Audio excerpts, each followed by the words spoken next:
Pra, i mungon efekti çështje gjykuar, pra formalisht nuk mund ta quajmë çështje gjykuar, për shkak se çështja gjykuar bën vetëm një vendim gjyqësor, por efekti dhe pasoja që e krijon marrëveshja e ndërmjetësimit është absolutisht analoge me një vendim gjyqësor, sidomos kur shikohet në procesin e regjistrimit, kur kemi të bëjmë me njojnë, respektivisht të drejtën e procesisë, apo në proceset e detyrimeve financiare, absolutisht efekti i zbatimit të dhënshëm është i njëjtë si me vendimin gjyqësor.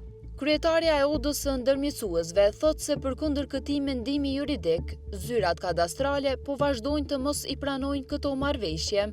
Pavarësisht mendimit juridik të Gjykatës Supreme që sapo folëm, po vazhdon edhe është shqetësuese ky unifikim i praktikave në zyrat kadastrale komunale.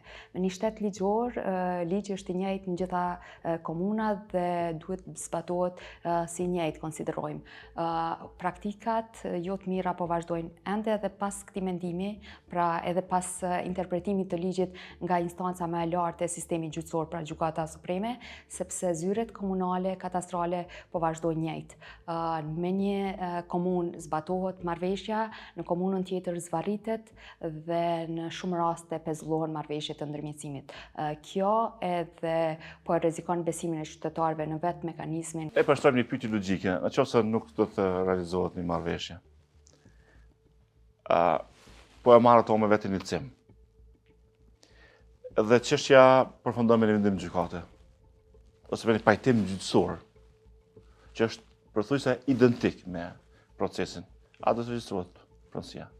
Pra thjesht ne do ta zgjasim procedurën, do të rrisim burokracinë, do të pengojmë realizimin e drejtës, por efekti si përfundim do të realizohet njëjtë. E nëse shkon te noteri, në situatë të tillë kur transaksionet kanë ndodhur për më hershme, nuk do të ketë mundësi noteri me zgjidhje ndryshe përveç me transakcione fiktive.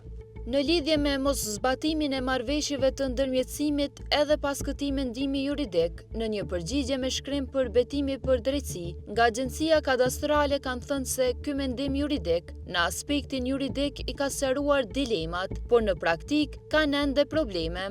Megjithatë, sipas tyre kanë kërkuar nga zyrat kadastrale që mendimi i Supremës të merret parasysh.